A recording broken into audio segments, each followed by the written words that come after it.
بسم الله الرحمن الرحیم بینەران و بیسەرانی کەناڵی ئاسمانی پەیام سەلام و ڕەحمەت و میهرەبانی خواتان لەوێ خۆشحاڵین کە بە ئێوەی ئازیز و خۆشەویست دەگەینەوە بۆ پێشکەشکردنی بەرنامەی باس و خواست. ئازیزانم ئەڵقەی ئەمڕۆمان تایبەت کردووە بە قسەکردن لەسەر بەڕۆژووبوونی یان پاداشتی بەڕۆژووبوون لە ڕۆژی عاشورا داوەتە دەی محەڕەم. ڕۆژی عاشورا پێشتر پێی دەوترا شەوی عاشورا، دواتر گۆڕا بۆ ڕۆژی عاشورا. لە پێش ئیسلامدا گاورەکان و جوولەکەکان هەتا قوڕەیشیش ئەو ڕۆژیان بە ڕۆژێکی گەورە داناوە، تێیدا بە ڕۆژووبوون یان بە ڕۆژوو دەبوون لە ڕۆژی دەی محەڕەمدا و بە مانجێکی حرامیان زانیوە و لە پێش ئیسلامدا ئەم مانگە حرام بووە کە جەنگ و کوشتار تێیدا بکرێ.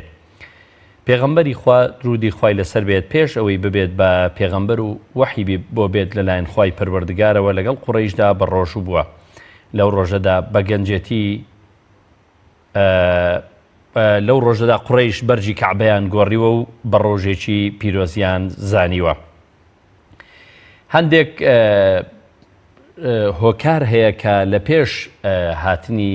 پێغەمبەر و ئاینی پیرۆزی ئیسلامدا پەیوەستن بە دەی محەڕەمەوە یان بە عاشوراوە کە ئەمەش هۆکار بووە بۆ فەزڵ و گەورەی ئەو ڕۆژە. دەی محەڕەم واتە لەم ڕۆژەدا موسا عەلەیهی السەلام پێغەمبەر موسا سەلامی خوای لەسەر بێ سەرکەوتووە بەسەر فیرعەوندا. لەو ڕۆژەدا واتە فیرعەون لە ڕووباری نیلدا غەرق بوو. لە کۆتا ساڵی تەمەنی پێغەمبەری خوادا پێغەمبەر عەلەیهی سەڵات وەسەلام لە ڕیوایەتێکی عەبدوڵڵای کوڕی عەباسدا هاتووە، وتیانەی پێغەمبەری خوددا ئەمە ڕۆژێکە جوولەکە بە گەورەی دادەنێ، تۆ بۆ بە ڕۆژوو دەبیت. پێغەمبەر فەرمووی ئێمە پێچەوانەی جوولەکە دەکەین، ئەگەر تەمەن باقی بوو ماینەوە بۆ ساڵێکی تر ڕۆژووی نوێیەمیش دەگرین. بەڵام پێغەمبەر نەگەیشتا ساڵی داهاتوو وەفاتی کرد. پێغەمبەر درودی خوای لەسەر بێت هاوڵانی هانداوە لەم ڕۆژەدا بە ڕۆژوو بن. بەشێک لە زانایانی مەزهەبی حەنەفی و بەشێکیش لە زانایانی مەزهەبی شافعی دەڵێن بە ڕۆژووبوونی ئەم دوو ڕۆژە فەرزە و سوننەت نییە، چونکە دەڵێن پێغەمبەر خەڵکی زۆر هانداوە و پێچەوانەی جوولەکەیە، بەڵام زۆربەی زانایان دەڵێن لاوازە. بەڕێزان دەمانەوێت قسە بکەین لەسەر فەزڵی یان پاداشتی بە ڕۆژووبوون لە ڕۆژی عاشورادا بە میوانداری مامۆستای ئازیز و خۆشەویست مامۆستا عەبدولهادی محەممەد، زانای ئاینی. مامۆستا گیان زۆر بەخێربەی. زۆر سپاس. مامۆستا گیان سەرەتا دەمێ باز لەوە بکەین کە ئێمە لە ساڵێکدا 12 مانگمان هەیە. هەندێک لە مانگەکان ئەفزەلیەتیان هەیە بەسەر مانگەکانی کەدا، یان هەندێک مانگ تایبەتمەندیان پێدراوە لە ئاینی ئیسلامدا. دەماوێت سەرەتا باسێکی ئەو جیاوازە بکەی کە هەندێک مانگ فەزڵ و گەورەیان هەیە یان جیاوازیان هەیە بەسەر مانگەکانی ترەوە.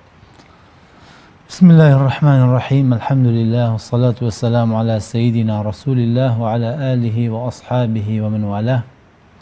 پێشەکی سوپاسی جەنابت و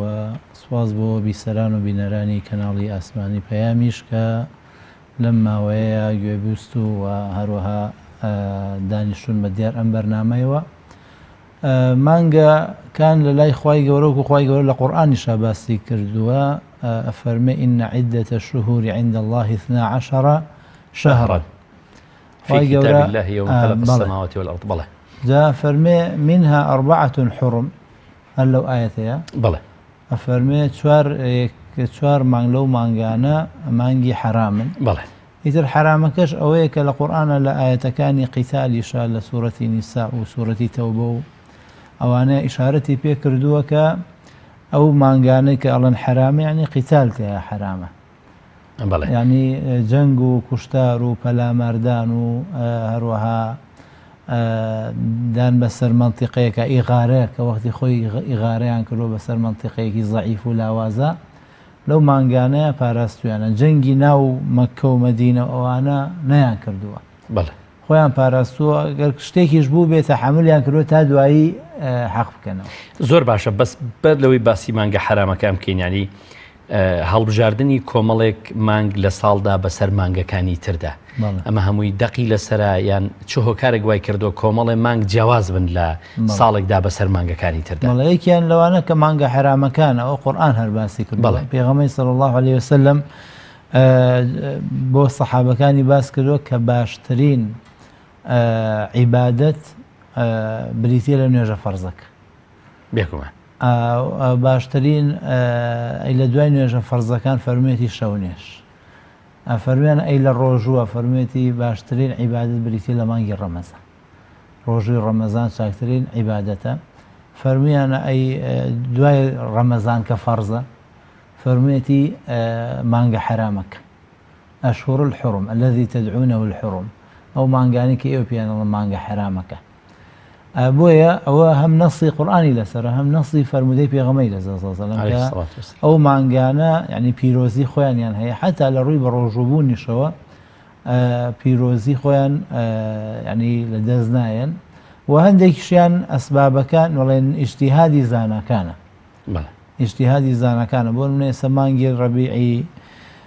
یەکەم کە پێغەمبەر صلی الله عليه وسلم تیا لەدایک بووە ئەو بە ئیجتیهادی عولەما کراوە بە مانگێکی پیرۆز و خەڵک تایە بە پیرۆزی ئەزانێ ئەوانە وەکو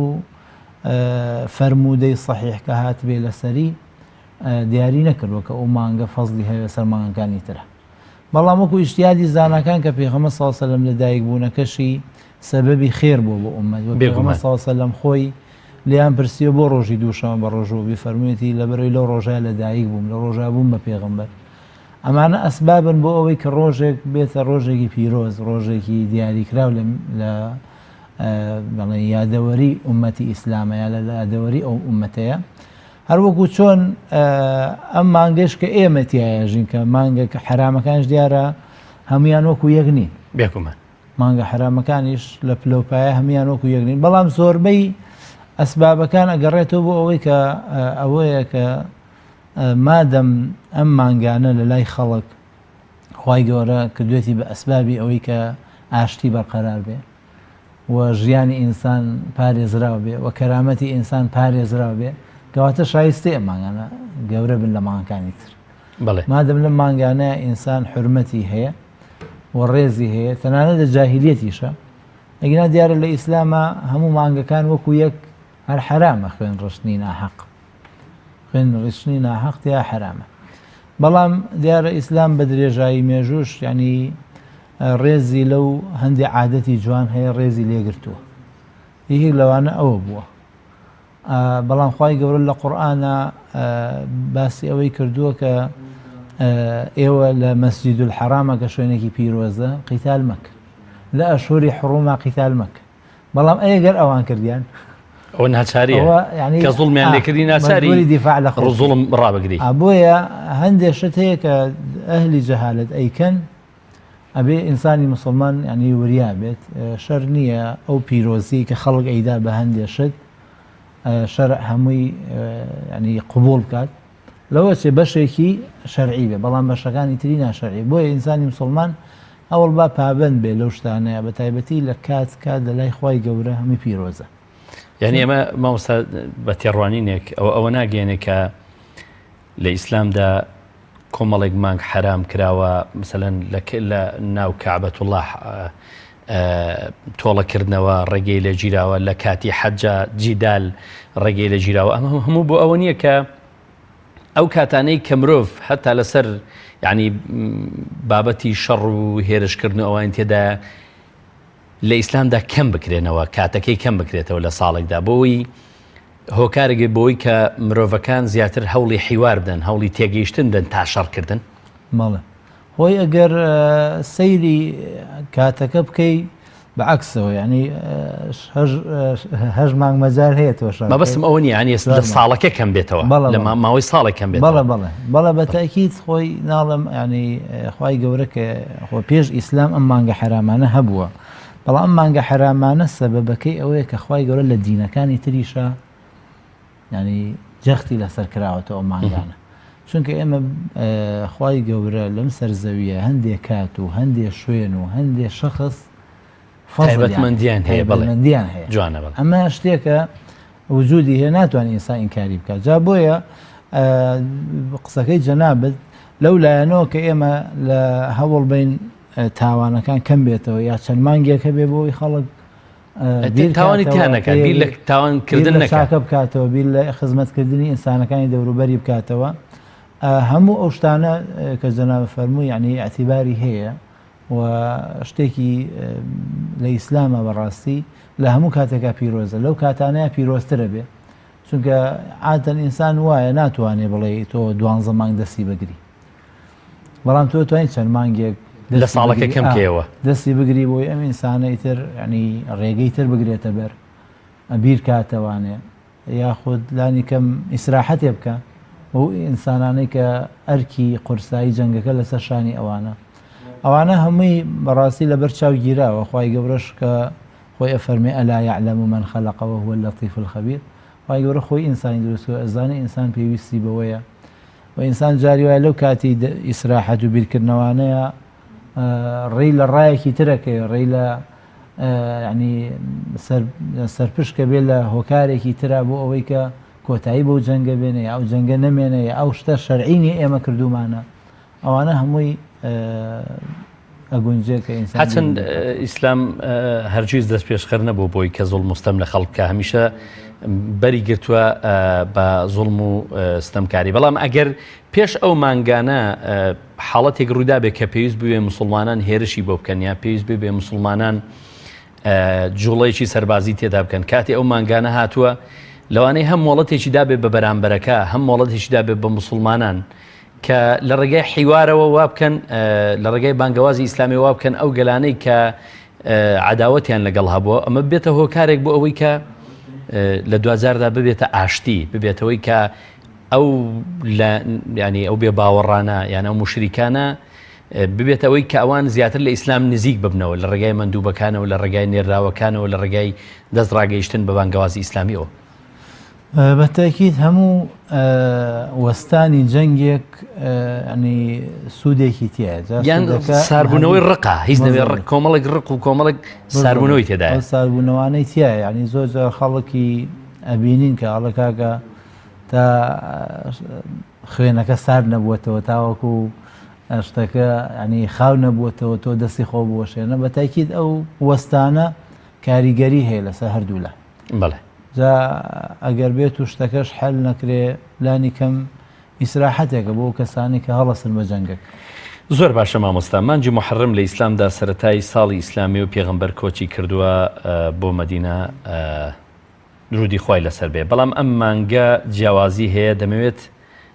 لەسەر مانجی محەرەم باسی ئەو جیاوازیانە بکەین کە لە مانجی محەرەمدا هەیە، دواتر باسی بە ڕۆژوبوون دەکەین.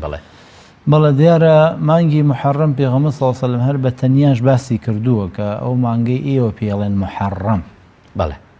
بێزگە لە ئەربعەت الحوڕم پێغەمبەر صلی ئەو مانگەی بە تەنیا باس کردووە، هەرچەنە زۆرجار خەڵک وازانە پێغەمبەر صلی الله علیه و سلم ڕێک لە مانگی محەرەما کۆچی کردووە، بەڵام پێغەمبەر صلی لە مانگی محەرەما کۆچی نەکردووە، لە مانگی سەفەرا کۆچی کردووە. بەڵێ لە ڕەبیع الئەوەلا گەیشتۆتە مەدینە.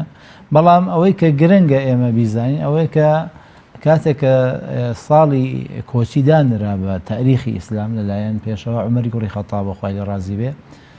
مانگی عەرەبی هەمووی لە یەکەمەوە دەست پێیەکە، لە محەرەمەوە دەست پێیەکە. بەڵێ بۆیە بۆتە سەرەتای ساڵەکە، سەرەتای ساڵەکە. بەڵام خۆی مانگە حرامەکان 11 و 12 و 1 و 7. بەڵێ ئەنی مانگی زوڵقاعیدە لە دوای یەک نین لە یەکەوە دەست پێ ناکە. بڵێن 3 مانگە ئەگەر ئاواش حسابی بکەی بڵێ لە یەکەوە حسابی یەکەم ئەکاتە مانگی 1 و 7 و 11 و 12 بە یەکەوە. بەڵێ ئەبۆیە ینی مانگی محەرەم سەرەتای بۆ بە سەرەتای ساڵی ئیسلامی، لەبەرەوەی پێشترما ئەو مانگانە هەر هەبوون لە ناو عەرەبە، بەڵام کە بەکار هێنراون بۆ ساڵی بڵێن کۆچی ئەو مانگانە یەکەم مانگ کەوتوتە مانگی محەرەمەوە. سەرەتای ساڵیش دایمە ئینسان بیرەکاتەوە، ینی لە هەموو دینەکانە هەروایە، هەتا لە دایکبوونی مرۆڤ بخۆی کە دڵ ئەم ساڵ من لەم ڕۆژەیە لە دایکبووم هەر جۆرێک تایبەتمەندیدی هەیە، تایبەتمەندیەکی خۆی هەیە. سەرەتای ساڵی ئینسان ساڵێکی کۆچی لە تەمەنی ڕۆیشتووە، چۆنەڵێ ساڵێکی زاینی ڕۆژتووە پیرۆزبایی لە یەکەم ئەوانە بە هەمان شێوە ساڵێکی ڕۆژ چۆن لە لای ئێمە نەورۆز مانگێکی چونکە سەرەتای ساڵی کوردیە بە هەمان شێوە ینی مانگی محەڕەمیش ئەو پیرۆزیەی لەوە وەرگتووە کە سەرەتای ساڵە و لە هەمان کاتیشا پێغەمبەر صلی الله علیه و سلم بە ناوی هێناوە کە أفضل الصيام صيام شهر الله المحرم چاکترین ڕۆژووی مانگیەکە کە ناوی محەڕەمە کە ئەوە جیایە لە مانگە حرامەکان ئەو حەدیسە جیایە بۆیە ئەم مانگە تایبەتمەندی خۆی وەرگرتووە و هەر ناوەکەشی خۆی جیا لە ناوی ئەوانی تر هەر ناوی محەڕەمەکەی تایە بۆ خۆی وشەی حرامەکەی وەری گرتووە ئێستا ئەوانەی تر زولقاعیدەیان زولحیجەیان ڕەجەب ئەمانە پێی دراوە یان صیفەتی حرامیەکەی پێ دراوە لە ناودا هێماکەیان ئەوە نییە بەڵام ئەم هەر ناوەکەی خۆی محەڕەمەکەی وەرگرتووە بۆیە زیاتر لی ترساون بەڵام لەگەڵ مانگی 11 و 12 شایتر بوون بە هاوڕێ یەک لە دوای یەک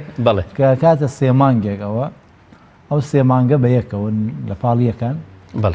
بۆیە مانگی محەڕەم یعنی پیرۆزی خۆی وەرگرتووە هەم مانگە حرامەکان کۆتایی بە ساڵێنێ و هەم سەرەتای ساڵی تازەش کە دەست پێیەکە ئینسان هەر لە مانگە حرامەکانە ئەژی وە دیارەکو وتمان خوای گەورەش خۆی پیرۆزی پێداوە چونکە هەشتێ لە قورئانە نەس لەسەر ئەوە بوو کە ئەم مانگە پیرۆزە ئیتر ئەوە دیارە خوای گەورە پیرۆزیەکی پێداوە ئێمەش ڕێز لەو پیرۆزی ئەگرین وە دیارە وەکو زاناکانە فەرمونون هەندێک کاتیش کە خوای گەورە پیرۆزی پێداوە ڕەحمەت و بەرەکەت و ڕزق و ئەمانەی هەمووی ینی تەئسیرات ئەکا لە ئەو ڕەحمەت و بەزەیی کە خوا یەتە خوارەوە لەو مانگانەیە فەرقی هەیە لە مانگەکانی تر بەڵێ ئینسان ناتوانانی یعنی تۆ بڵێ 12 مانگە کە ڕایەهێنم لەسەر چاکەکردن بەڵام خوای گەورە لە هەندێ مانگە هەندێ دیاردە ئێستا لە مانگی زیلحیجەیە خوای گەورە نۆمینەی حاجیانی داناوە خۆ هەر بڵێ مانگی حرام بە ڕۆژوو بوون خەڵک تااقەتی نییە هەمووی بەڵام کە ئەڵێ نۆمینەی حاجیانە کابرەت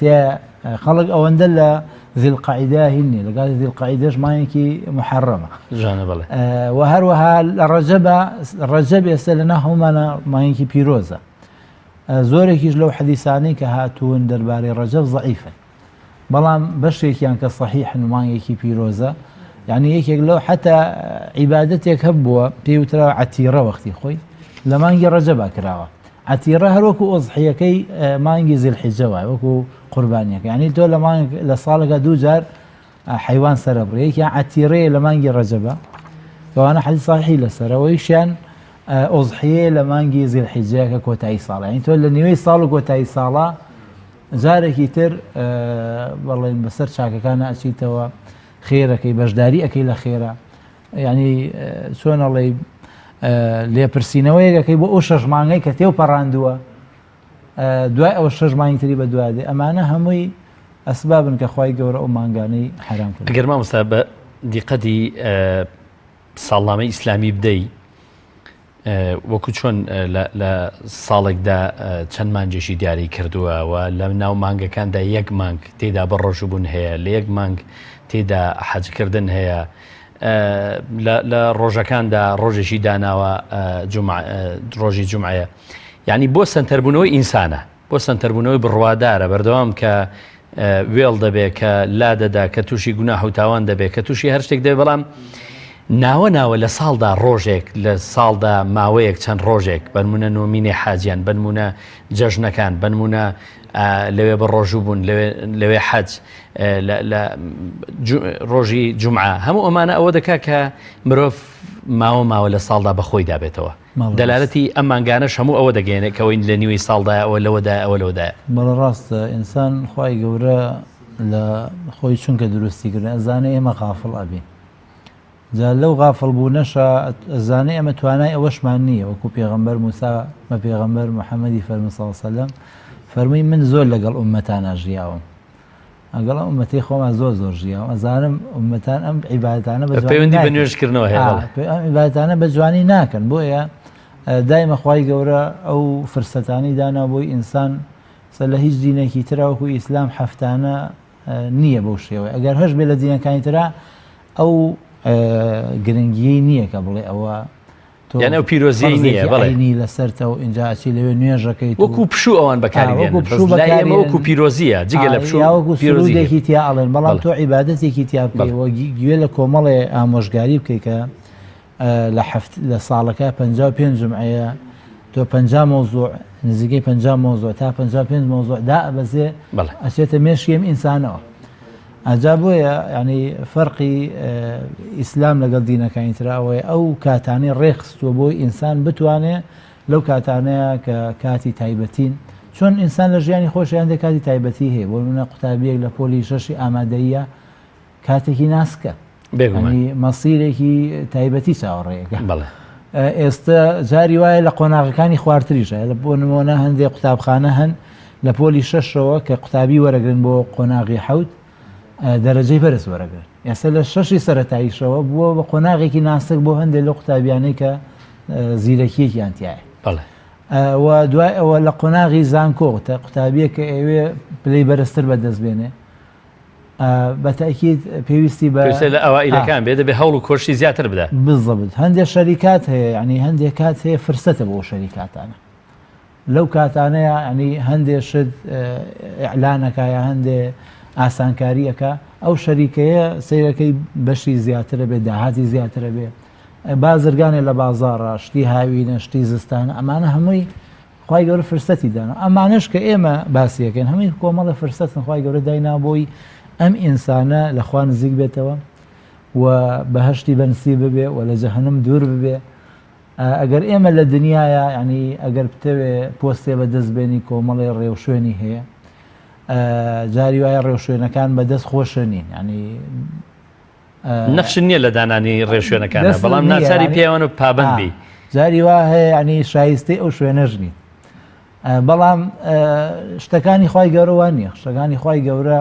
فەقیرێکی ژەتوانێت بە ڕۆژوو بێ دەوڵەمەنێکی ژەتوانێت بە ڕۆژوو بێ مەلایەکی ژەتوانێت بە ڕۆژوو بێ ئومەیەکیش کە خەڵک پێڵە ئومیەتوانێت بە ڕۆژوو بێ جوانە یعنی شێخێکی تەریقەت کە دەرەجەی زۆ بەرسە ئەتوانێت ئەو دەڕۆژەی نۆمینی حاجیایە مانگی محەرەم بە ڕۆژوو بێ مریدێکی بەسیتی ژەتوانێت بە ڕۆژوو بێ ینی خی گەورە ڕێگەیەکی داناوە بۆ لای خۆی بە هەموو کەسی ئەنجامە درێ حتا ئەو بوو دەوڵەمەنەکان هاتن فەقیرەکان هاتن پێغەمبەری خوا صلی الله علیه و سلم ئەوان پارە ئەبەخشن ئێمە چی ببەخشن پێغەمبەر صلی الله علیه و سلم فەرمووی ئێوە کاتی خۆتان ببەخش سبحان الله الحمد لله لا اله الا الله چەند دقەیەکی پێویستە بۆ نزیک دەبێت لەخوا ئەو کاتان فەقیر بتوانێت کات ببەخشێ بەخوا کاتی زۆرە فەقیر وەکو دەوڵەمەند نییە و نەسەری قاڵ بێ بۆی ئەو کاتانە مهمە ئەتوانی بەهشتی پێ بەدەستبێنی کاتەکەش مهمترە لە پارەکە چونکە جاری وایە پارە گەنجێتی بۆ ناگێڕێتەوە پارە لەش ساغی بۆ ناگێڕێتەوە جاری وا هەیە بەڵام پارە ئینسانەگە زانی کاتەکانی تەمەنی بەکاربێنێ ئیترەوە کاتەکانی تەمەن ینی اینێکە لە دەست لە دەرناچێەوە نییە بڵێ زەرەر ئەکە زۆر جوانە مامۆستا بینە سەر ئەوەی کە ئێمە پاداشتی بە ڕۆژوو بوون لە ڕۆژی عاشورادا دەی محەڕەم هەڵبەت شتی زۆر لەسرە بەڵگەی زۆر لەسەر بە ڕۆژوو بوونی ئەو ڕۆژە دەمێت بەڕێزت لێرەدا بۆ بینەران و بیسەرانی پەیام ئەمە بە وردی باسکەیت چونکە سبەینێ دەی محەڕەمەکە دیاری کراوە و بەڕۆژبوون تێیدا خێرەی گەورەی هەیە بەڵێ دیارە پێغەمبەر صلی الله عليه وسلم لە نزیکەی دە فەرمودەیە باسی ئەم ڕۆژوەی کردووە دە فەرمودەی صحیح بەڵێ بەڵام فەرمودەکان هەندێکی باسی هۆکاری بە ڕۆژبوونەکە ئەکەن و هەندێکی باسی ئەوە ئەکەن پێغەمبەر صلی الله عليه وسلم بە فەرمان فەرموویەتی بە ڕۆژوو بن هەندێکی باسەوە ئەکەن لە مەکە بووە هەندێکی باس لەوەکەن لە مەدینە بووە و هەندێکیش باس لەوە ئەکەن کە پێغەمبەر صلی الله عليه وسلم مسلمانانی سەرپرشت کردووە لە بە ڕۆژووبوونەکەیە و هەندێک لەو فەرمودانە باسی لەوە ئەکەن کە پێغەمبەر مسلمانان بە خۆی فەرموویەتی من ساڵێکی تر نۆش بە ڕۆژوە بم لەگەر خی گەورە تەمەنی پێغەمبەر صلی الله عليه وسلم تەمەنی نەبوو کۆتایی هات خی گەورە لە بری ئومەتی ئیسلام چاکترین پاداش لێباتەوە پاشان فەرمودەی تریشەیە کە خۆی فەرمانی کردو فەرموویەتی ڕۆژێ پێشتر یا ڕۆژێ دواتر بە ڕۆژوو بن ئەمە هەموو فەرمودەکانن کە دەربارەی بەڵام وەکو خێر و پاداشتەکەی پێغەمبەر صلی الله عليه وسلم فەرموویەتی یوکەفر السەنەة الماضیە ڕۆژووی عاشوڕا گوناهی یەک ساڵی پێشووتر لا ئەبە جای تر هەندێک کەسیش هەن بڵێن لەوە ئەچێ بڵێن جا کاکەم هەموو گوناحە و بەم هەموو حەدیثە و ئەمە چۆن لا ئەچێ ئەمە فەزلی خوایە ئەمە فەزلی خوایە ئینسان کە خوای گەورە عەبدی ئازای خۆشەوێت مادەم عەبدێک ئازا بێ بتوانێت بڕیار بات لە ڕۆژێکە کە ڕۆژێکی عامیش نییە وەکو ڕەمەزان ئەو ڕۆژە تەرخانکایە لەوە چێ ئەمڕۆ بکەوێتە شەمە و عوتڵێ لەوە چێ ساڵێت بکەوێت یەک شەمە بکەوێت دوو شەمەوە کاتی دەوامە یان کرێکارێکە کاتی ئیشێتی یان مامۆستایەتە کاتی ینی قوتابخانەیەتی یان فەرمانبەرێکە یان کاسێکی ڕێگەیان کارش لە شوێنەکەی خۆی ئیشیە ماندووە مادەم ئەم کەسە بڕیار ئەدا و ڕۆژە بە ڕۆژوو بێ ئەم بۆ خۆی ئەم بڕیاردانە شتێکی گرنگە هەر لەبەرەوەش ینی خی گەورە پاداشتێکی گەورەی تیادانا بۆی ئینسان حەزی لێبێت چونکە ئینسان تەبیعەتی وایە پاداشتی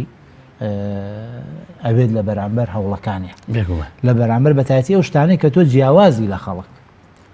ئێمەش جیاوازین لە خەڵک بەڵام بەکردەوە جوانەکە جا ئەمە دووهەمیش لەبەروی خوا خەزێنەکانی زۆرە بۆیە زۆریش ئەبەخشێ هەندێک کەس خۆیان چونکە خێریان لێ نابێتەوە یان دەستیان فەرمودانە کاکە وانی و ماناکەی وانیە و کاکە خوا خەزێنەکانی زۆرن اینجا خۆ ئینسان ئەگەر کاتەکانی تەمەنی حسابکەی چرکەکانی تەمەنی حساب بکەی یعنی جاری وایە لە قسەی خێرای تووشی شتێکی گوناح بیت اینجا تۆ مەجلیسە دنیایەکانی ئێستەی ئێمەش ئەچیتە ماڵەوە ئەچیتە وەکو زۆر کەس دەڵێن کاکە شەیتانەکان هاتوونەتە ماڵەکانەوە وەزاران شەیدان هاتە ماڵەوە بەس جاران سەوت و سوورەی نەبوو سەوت و سوورەشی هەیە جا بۆ یعنی ئینسان گوناه کۆ ئەکاتەوە بە چونکە بە هەموو ئەندامێ گوناهکرێ یان بەردەوام مرۆڤ لە سەرکەشی گوناح هەیە بە هەموو ئەندامێک ئینسان احتیمال هەیە تووشی گوناه هەندێک گوناه هەیە تۆ یعنی لەوە لەو کاتەیە نەوزانی بکە گوناهە بەڵام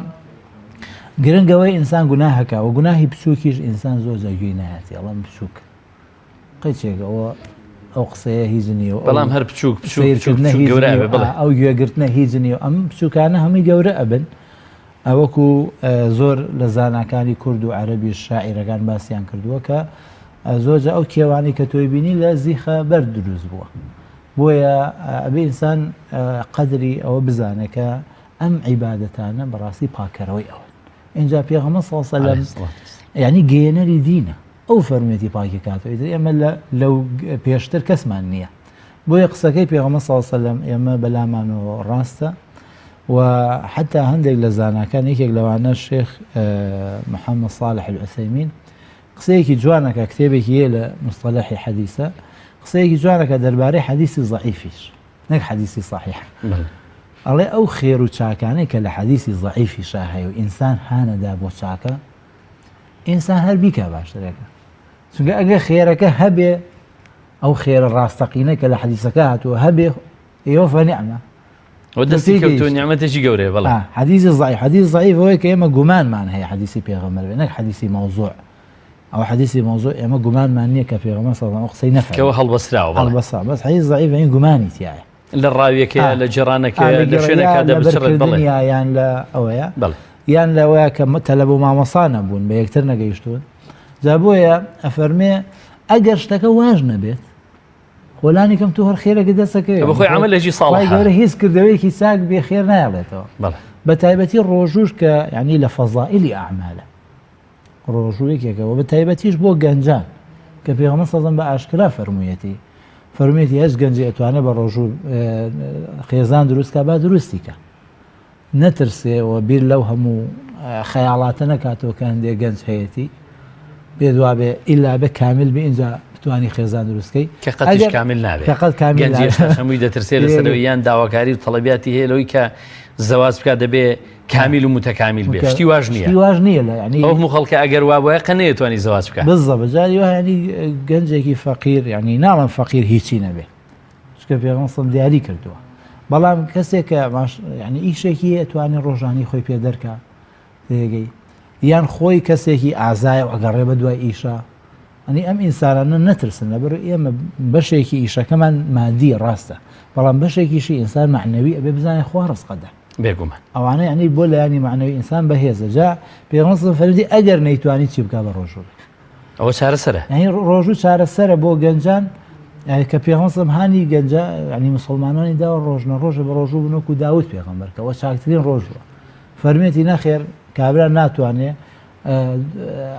لە بڵێن دووشەمان و پێنجشەمان بە ڕۆژوو بێت ئەگەر ناشتە ئەوشیان هەر قورسە ئەوەشیان هەر لە مایەکە بڵێن هەژ ڕۆژەکە ئەگەر پێ قورسە ڕۆژەکە نەخێر سێ ڕۆژ بە ڕۆژوو بێ سێ ڕۆژەکەش لە هەندێک حەدیثا لە سونەنی نەسائیە بەشی کردووە بێزگەلەوەی حەدیثی صحیحەیەکە فەرمێ 13 لە سونەنی نەسائیشە فەرمێتی دووشەمەیەک و دوو پێنجشەمە یا پێنجشەمەیەک و دوو دووشەمە بە ڕۆژوو بێ ئەنی بۆیە ئەمانە هەمووی هاندارن بۆی کە فەزائیل ینی ڕۆژوو یەکێکە لە خێرە گەورەکان هەم لایانی وەکو لایانی جەستەیی قازانجی هەیە هەم وەکو دکتۆر کاوە فەرج سەعدون هەیە کتێبێکی نووسیوە لەسەر موعجیزەی ڕۆژوو بە زمانی کوردی دیارە ئەوە لە سایتی ئیعجازی قورئانی شاسەیەکەی ینی کاتێ ئەو کتێبە ئەخوێنیتەوە ئەین بۆ دەرەکەوێ ئەم فەرسەی کە خوا دایناوە کە یعنی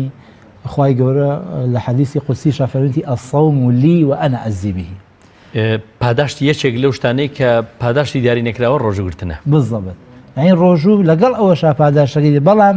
هەر سەیری ئەو کتێبە کە ێزانی پاداشەکەی هەر لە دنیا ئەداتەوە ینی ئەو پاداشتە زۆرە بەس لە دنیا دەستەکەوێت ینی ئەوەندە ڕۆژوو کاریگەری هەیە لەسەر لەشی ئینسان و لەسەر ئەندامەکانی ئینسان و لەسەر خانەکانی ئینسان و لەسەر لە ناوچوونی مادە ژەهراویەکان لە لەشی ئینسانە بۆیە بەڕاستی ینی ڕۆژوو ئەو شتەژ نییە کە ئینسان ینی لێ ئەترسێ ڕۆژوو شتێکی ئاسایە دایەتی لەو کەسان ئێستا ئێمە لە مزگەوتی ئێمە پیاوی تایەن لە هەشتا تێپەڕی کردووە هەموو دووشەمە و پێنجشەمەیەکیش بە ڕۆژووە سێ ڕۆژەکەی مانگیش هەر بە ڕۆژووە بێ ئەمە ئەیتر ئەمانەی تریش ئەم تاکانش هەموو بە ڕۆژووە تحسیلی حازیان هەر بە ڕۆژووە جارێک بە سوبعەتەوە پێم وتم تو کوڕە خۆت هەر ڕەمەزانەکەش ئیسراحەت ناکەی ڕەمەزانەکەش بە ڕۆژووی جا ئەم خێرانە کابرا کۆیە کات سەیرەکەی هەندێک کەس هەن لەشیان قورسە خوای گەورەش خۆی ئەوە زانیوە ئینسانەکان جیاوازن بەڵام عیبادەتی تری بۆ داناون پڕیکەنەوە بەڵام بەڕاستی ئینسان نەترسێ ڕۆژوو یەکێکە لەو عیبادەتانەی کە خەڵک لە وڵاتانی ترا بە ڕۆژوش ئەبێ بەبێ ئەوی چاوەڕێی پاداشێشکە هەر بۆ لە ساغی خۆی چەنەها سنتەری گەورە هەیە لەو کتێبە باسیەکە کە ینی خەڵک تیا خەڵک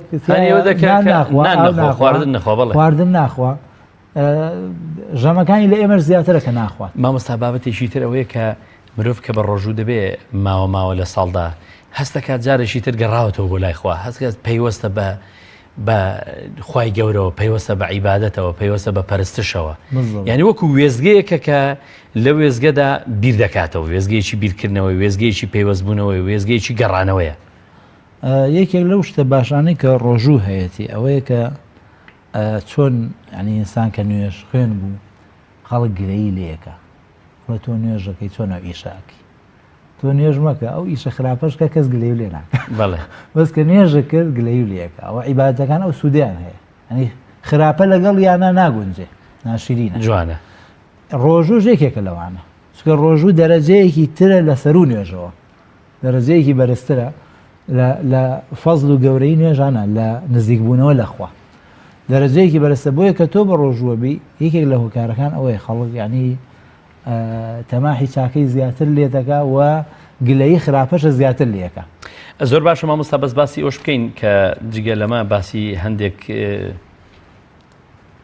شت دەکرێت ئەوەی کە پێغەمبەر عەلەیهی سەڵات وەسەلام یان باسی مێژوو دەکرێت مێژووی پێغەمبەران سەلامی خۆیان لەسەر بێ بۆچی لەم ڕۆژەدا کە موسڵمانان لە دەی محەڕەمدا بۆچی بە ڕۆژوو دەبن لە عاشورادا ئەوەی کە موسا سەلامی خوای لەسەر بێت لەو ڕۆژەدا فیرعەون لە ڕووباری نیلدا غەرق بوو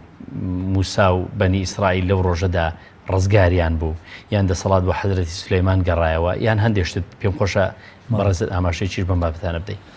ئەوەی کە لە فەرموودە ساحەکانی پێغەمبەر هاتووە صلی الله علیه وسلم لەگەڵ ئەم زمانەی ئێمە تۆزێ جیاوازی هەیە جا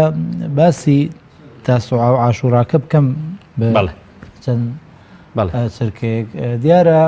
ڕۆژوی دەی محەڕەم بۆ خۆی بە تەنیا لە لای عولەماکان دروستە یعنی کابرا ئەگەر بەس بەیانیش بە ڕۆژوو بێ کە ڕۆژی شەممەشە هەر دروستە چۆن ڕۆژی عەرەفە بەر شەممەکەوێ بەر جومعەکەوێ هەر دروستە پەیوەندی بە تایبەتمەندی خصوصیەتەکەی خصوصیەتی خۆی هەیە لەبەرەوەی سەبەبەکەی لەگەڵایە مادەم سەبەبی لەگەڵایە ئێمە نە لە جوولەکەچی نە لە هین بەڵام پێغەمبەر صلی الله علیه و سلم لیان پرسیان و فەرموو ئەو ڕۆژە لە لای جوولەکە زۆر بەڕێزە خۆ لە پێغەمبەر صلی الله علیه و سلم لە مەکەش هەر بە ڕۆژوو بووە لە مەکەش هەر ڕۆژۆی گرتووە بەڵام لە مەدینە زیاتر جەختی لەسەر عاشورا کردەوە بە تایبەتی کە پرسی و ئەو جوابەی جەنابیاندایەوە کە لەو ڕۆژەیە خوای گەورە موسای سەرخستووە هەموو مسلمانێکیش پێی خۆشە مسلمانێک لەسەر ئەرزە ڕۆژی سەرکەوتنی مسلمانێک لە جێگەیەکە لە شوێنێکە شانازی پێغەمبەری خوا بێ بەزەبت پێغەمبەرانش کە هەمویان برای یەکن بە تاکید پێی خۆشە براکەی خوا لەسەر ڕۆژێکا سەری خستووە ئەوە یعنی سەبەبێکی جوانە بەڵام پێش ئەوەش پێغەمبەر لە مەکە هەر بە ڕۆژوو بووە بەڵام لە مەکە لە مەدینە زیاتر جەختی لێ کردوتەوە و تەنانەت ئافرەتان و مناڵانیش بە ڕۆژوو بوون لە مەدینە پێش فەرزبوونی ڕۆژوو پێش فەرزبوونی ڕەمەزان بەڵام کە ڕەمەزان فەرز بوو پێغەمبەر صلی الله علیه و سلم فەرمووی من شاء صامه من شاء ترك هەر کەسێ حەز دەکا عاشورا بە ڕۆژوو بێت کەسێ حەز دەکا بە ڕۆژوو نەبێت یعنی مەجال هەیە بۆیە یەدەکە بە تەنیا دروستە بەڵام لەبەرەوەی پێغەمبەر صلی الله علیه و سلم فەرموویەتی نۆژ ئەگرم وا باشە نۆکەی لەگەڵا بگرین کە جمعە و ئیمڕۆ و بەیانی ئەکا ئەگەر کەسێکیش بۆی نەکرا سبەینێ بگرێت چونکە حەدیثێکی تری صحیح هەیە ئیمامی ئەحمەد ریوایەتی کردووە ئەفەرمێ صوموا يوما قبله أو بعده خالف اليهود پێچەوانەی جوولەکە بکەن یا ڕۆژێ لە پێشیەوە کە نۆیە یا ڕۆژێ لە دوایەوە کە یانزەیە بیگرن بۆیە زانەکان فەرموویانە ئینسان ئەتوانێت ئەم سێ ڕۆژەش هەر بگرێ 9 10 و 11 شتێکی بگرێ ئەوە بری سێ ڕۆژە هینەکەش بۆی ڕێی هەموو ئیمامەکانی بەرکردن ئەشتوانێ هەر 9 10 بگرێ ئەشتوانێ دە بە تەنیا بگرێ ئەنی کەسێک ئیشیە کرێکارێکی فەقیرە ناتوانێت 2 ڕۆژ لەسەر بێژ یا 2 ڕۆژ ناتوانێت بە زمانی بە ڕۆژ و ئیش بکە یا کەسێک لە شوێنەکەی خۆیان زۆر ماندووە بێ ئەتوانێت بەس ئەو ڕۆژە بگرێ و شەرعیە و هیچ ناشەرعیتیان نیە سەبارەت بە مێژوەکەی وەکو جەنابی باسی کرد ئەوە هۆکارێکیانە کە خوای گەورە لەو ڕۆژەیە موسا و بەنی ئیسرائیلی سەرخستووە بەسەر فیرعەونە لە سەرخستنێکی مادی واضحە یعنی معجزەیەکی گەورەیە وی لە ڕاستیە معجزەیەکی گەورە بوو کە بە عەقڵی بەشەری تەسەور نەئەکرا ئەو هێزە گەورە لەناو بچێ وەنیل بەو شێوەیە شەق ببێ وەنیل وای لێ ببێ مسلمان پێیە بڕوات هیچی لێ نەیە بەڵام کە کافر چوە ناوی ئەمە هەمووی ئەومان بۆ دەرەخا کە مسلمان دایمە لە هەوڵدانیە بۆ دینی خوا هەموو هۆکارەکان بگرێتە بەر وەکو پێغەمبەر موسا و قەومەکەی گرتیانە بەر نوێ ماڵیان دروست کرد لە ماڵەکانە نوێژیانەکە دوایی کە پێیان زانی تر وردە هیجرەتیان کرد لە هیجرەتەکەیە تووشی ناڕەحەتیە بەوەکو پێغەمبەری خۆمان سەڵسم خوای گەورە چەندەها معجزەی پیشاندا حتى ئەو ڕووداوی کۆتر و هێلانەیەش بۆیە ئێمە ئەڵێن زەعیفەوە لە بزەبت ڕاستیش نییە لەبەرەوەی ئەوە لە معجزەکە کەمەکاتەوە وی معجزەوەی کە هیچ هیچیان نەبوو بێ ئەوان نەیان بینێ بێتن بێگومان ئەو معجزەی گەورەتر شتێکی تر دەستی مرۆڤیتیانە معجزە یعنی معجزەکەوە هیچ مەخلوقێ لەو کاتەیە وجودی نەبووە بۆ پاراستنی ئەوان بەس خوای گەورە خۆی ینی پاراستوونی و نەیهێشتووە ئەمە هەر هەمووی ئەگەڕێتەوە بۆ ئەوەی کە ئێمە بزانین مسلمان یەکەمە بێت دڵی خۆش بێ بەسەرکەوتنی هەموو مسلمانێک با تەریخیش لە بینمانە بێت با دینەکانیشمان جیاواز بێ وەکو خوای گەورە لە قورئانە لە سوورەتی ڕووما فەرمێ يفرح المؤمنون بنصر الله ینی مسلمان جای دڵخۆشە بۆی کە کابرایەکی مەسیحی بەسەر کابرایەکی ئەلمانی بێدینە سەرەکەی ئەگەر مەسیحیەکی گونجاو بێ لە ڕازڕەوەکان نەبێ مەسیحیەکی معتەدیل بێ ئەبێ پێ خۆش بێ حیزبێکی مەسیحی معاملەی باشتر لەگەڵا ئەکرێ ئێستا مسلمانان لە ئەوروپا لەگەڵ هەندێک حیزبی مەسیحیە معاملەیان زۆر باشترە لەگەڵ کەسێکی ینی لادینیە کە بە حساب لادینیەکان ئەبێ بێلایەنتر بن بەرامبەر دینی ئیسلام وەک لە مەسیحیەکان کە دینی خۆیانیان هەیە بەڵام پەرگیرترە بەڵام عکسترە جا بۆ یعنی مسلمان دڵی بەوە خۆشەوە دووهەمیش ئینسانی مسلمان بەڕاستی بزانێت کە لەم کار و بانگەواز و هەوڵدانە بۆ ئیسلامە هەندێک شوێنە کە تۆ ئیتر توانات ئەوەستێ لە هەندێک شوێنە کە تۆ ئیتر عەقڵی تۆ ئیش ناکە هیچ ینی بەدیلێکە پێ نییە و بە تایبەتی بۆ ئێمەی کوردیش لەم حاڵەتەیە زۆر گرنگە کە ئێمە بزانین ئێمە وەکو مافی خۆمان دەنگمانداوە مافی خۆمان حەزمان کردوە سەر بەخۆبین بەڵامی ترەوە دنیا سەری کردوینەتە سەر چیمان بەسەریە ئەبێ ئێمە لەم کاتەیە بزانین کە خوا لە هەموو کەس گەورەتر بێگومان و دەسەڵاتی خوا لە هەموو دەسەڵاتەکان گەورەترە و هەندێک بەرژەوەندی هەیە خوای گەورە لە شوێنێکا دای ئەنێ بەو بەرژەوەندیە تۆ ئۆپارێزێ وەزاری ئێمە نازانین دەش پێمان خۆشە بەڵام خی گەورە ئەسا ئەن تەکڕەه شەیئا وهو خەیر لەکم بەڵێ یعنی ئەم ناڕەحەتیانە خی گەورە بیکا بەمای ئەوەی کە ئێمە جارێکی تر کوردستانی خۆمان ببوژێنینەوە هەم بە حکومەت و هەم بە میلەتیش وڵاتی خۆمان ئەوەندەی حکومەتی ئێمە ئەگەر ئەو چەند ساڵی پێشوو ئەو 22 ساڵ 23 ساڵی پێشوو بەقەدە ئەم 2-3 ساڵی کە زەراعەت بەرەو پێش چووە و وەزیری کوشتتوکاڵ خەمی خواردووە لە ئیشەکە ئەگەر ئەو 23 ساڵتر ئەو نە هەوڵی باە ئێستا ئێمە خەممان نەبوو چونکە هەر میلەتێنان و ئاو شتی مەزمون بێ ئیتر شتەکانی تر ئاساییە تۆ کاکە هەندێک شتی زۆر زیادە ڕەوی هەیە نایخۆن ئەجا سەبەر مەوزوعێکی تریش هەیە لە مەسەلەی عاشوڕایە کە ئێستا موافقی شەهیدبوونی ئیمامی حوسێن ویستم ئەوە بکەم بەڵام بە خۆت باس کرد هەچەند ئەوە ئەو شەهیدکردنی ئیمامی حوسێن لە ساڵی 61 کۆچیدایە و دوای سەردەمی پێغەمبەر و عەلەیهی سەڵات وسەلام و ئەسحابەکانە و فترەیەکی زۆری پێچووە بەڵام بۆچی ئەم بابەتە ینی هەچەند تێکەڵ بووە بەڵام هیچ پەیوەندی بە ڕۆژبوونەکە پەیوەندی بە شەهیدکردنی ئیمامی حوسێنەوە نییە نەخێر بەڵام تر قەدەری خی گەورە وا بووە ئەو پیاوە بە ڕێزەش لەو ڕۆژەیە شەهید بێ ئەو ڕۆژە پیرۆزەی بەنسیب بێەوە ئەو مانگە پیرۆزەی بەنسیب بێەوە لەو کارە پیرۆزەیە شەهید بێ کە ڕێگرتنە لە فەسادی ئیداری و فەسادی دەوڵەتداری ئەوە ینی کاتێکی باشی بەنسیب بووە ئیشێکی پیرۆزی کردووە بەڵام مهمەوە ئینسانی مسلمان یەکەم بزانێت و جەنابە زیارە زۆرینەی مسلمان ئەگەیان لە مێژوەکە نییە بۆی ئەوە دوای پێغەمبەر بە ساڵ سەلام پێش پێغەمبەر نەبوو ئەو ڕووداوە و لە هەمان کاتیشە ینی ئێمەی مسلمان شەهیدبوونی ئیمامی عوسمان شتێکی ئیمامی حوسێن شتێکی گرنگە سەلامی خۆی لەبێ بەڵێ شتێکی گرنگە بەڵام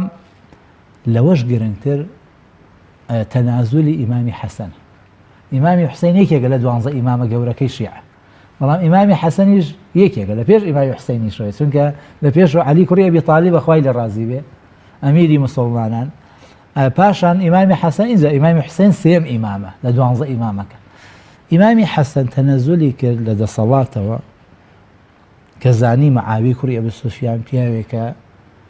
هەم لە ڕووی سەحابە و پلەی سەحابەی هەیە هەم لە ڕووی سیاست و وریاییەوە توانای هەیە هەم لە ڕووی قووەت و هێزەوە خەڵکی لە پشتە بۆیە تەنازولی کرد لە پۆستەکەی بۆ ئیمامی معاویە و ئەو حەدیسەی پێغەمبەر صلی الله علیه و سلم کە فەرمووی ئەم کوڕم مسلمانان ئەخاتەوە بە یەک